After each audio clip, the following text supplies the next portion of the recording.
विषारी दारू प्रकरणातून अत्यंत धक्कादायक आणि संतापजनक माहिती समोर आली आहे। मुख्य आरोपी योगेश वानखेडेने अवघ्या 6,600 रुपयांच्या नफ्यासाठी तब्बल 22 जणांचा बळी घेतल्याचं उघड झालंय। मिथेनॉल आणि दारू खरेदीचा खर्च आणि विषारी मिश्रण करून झालेली विक्री यात अवघ्या 6,600 रुपयांचा फरक होता। म्हणजेच काय तर अवघ्या काही हजारांसाठी 22 संसार उद्ध्वस्त करण्यात आले। या भयानक प्रकारावर विधानसभा उपाध्यक्ष अण्णा बनसोडे यांनी तीव्र चिंता व्यक्त केली आहे। भविष्यात अशी दुर्दैवी घटना पुन्हा घडू नये यासाठी पोलिसांनी आता तरी जागा व्हावं आणि अवैध दारूचे अड्डे समूळ उद्ध्वस्त करावेत अशी मागणी बनसोडे यांनी केली। तसंच या प्रकरणी आपण स्वतः मुख्यमंत्र्यांची भेट घेऊन कडक कारवाईची मागणी करणार असल्याचं सुद्धा त्यांनी स्पष्ट केलंय। तर आपण बघतोय की मृतांचा आकडा एकामागोमाग एक वाढतोय। आता जवळपास 22 मृत्यू दोन्ही शहरामध्ये नोंद झाल्याचं दिसतंय। अवघ्या 6,600 म्हणजे 6,600 रुपयांसाठी हा सगळा जो आहे तो योगेश वानखेडे घातलाय। काय सांगाल तुम्ही यामध्ये, कारण खूप धक्कादायक बाब आहे, एवढ्याशा रुपयांसाठी जर जीव घेतले जातात। वास्तविक बघितलं तर हा जो व्यवसाय आहे या ठिकाणी बऱ्याच दिवसापासून ज्याच्यामार्फत चालवला जातो त्याच्यामार्फत या ठिकाणी चालवलं आहे।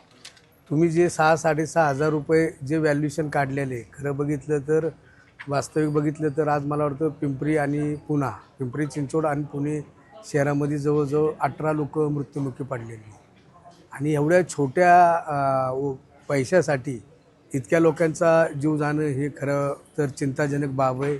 आणि हा जो प्रकार घडलेला आहे हा अतिशय गंभीर प्रकार आहे। या प्रकरणाची सखोल चौकशी झाली पाहिजे असं मी राज्याचे मुख्यमंत्री आदरणीय देवेंद्रजी फडणवीस, गृह खातं त्यांच्याकडे माझा विश्वास आहे की ह्या घटनेची सखोल चौकशी केली जाईल आणि खऱ्या अर्थाने ही जी दारू ज्या ठिकाणापासून आणली जाते आणि ज्या ठिकाणी ती विकली जाते म्हणजे मूळ कुठून ही दारू उपलब्ध होती, कुणामार्फत या ठिकाणी विकली जाते, त्यांच्यावर कठोरात कठोर कारवाई केली जाईल असा माझा ठाम विश्वास आहे।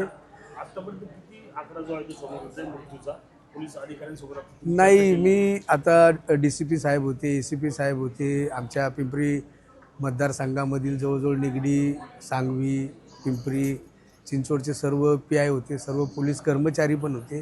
त्यांच्या संगती आता सविस्तर चर्चा केल्यानंतर अंदाजे एक 17 ते 18 लोकांची फिगर म्हणजे आकडा या ठिकाणी मृत्युमुखी पडलेल्यांचा उपलब्ध होतो आणि जवळ 5 ते 6 जण अजून वायसीएम हॉस्पिटलमध्ये 4 जण आणि प्रायव्हेट हॉस्पिटलमध्ये 2 जण, एक 6 ते 7 जणांचे उपचार या ठिकाणी चालू आहे। दारू अड्डे सगळे उद्ध्वस्त व्हावेत म्हणून आपण काय पाठपुरावा करणार आहात का? पोलिसांना त्या सूचना दिल्या आहेत का? हप्तेखोरीसाठी काही सगळं मी खरं बघितलं तर पोलीस कमिशनर, आता DCP, ACP, पिंपरी चिंचवडचे विविध भागातील PI लोक, माझं सक्त निर्देश असे असणार आहेत की जेणेकरून हा जो गंभीर प्रकार घडलेला आहे आणि फ्युचरमध्ये किंवा भविष्यकाळामध्ये हा प्रकार घडू नये म्हणून कठोरात कठोर कारवाई केली जावी आणि त्याच पद्धतीने जे आमचे उत्पादन शुल्कचे जे एक्साईजचे जे आमचे ऑफिसर असेल त्यांनाही आपण ह्या सूचना देण्यात आलेल्या आहेत। फक्त तो योगेश वानखेडेच याला जबाबदार आहे का? कारण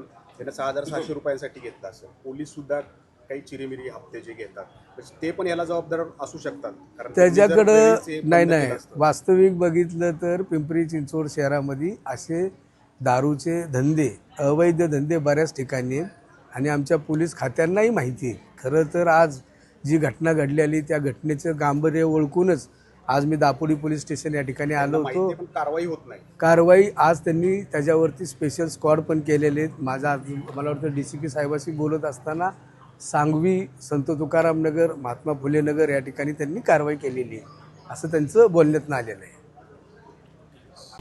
मुख्य संपादक अयूब शेख, तेज तुफान न्यूज, पुणे। आपण पाहत आहात तेज तुफान न्यूज, न्यायिक व निर्भीड बातम्यांचे सर्वांचे आवडते नेटवर्क।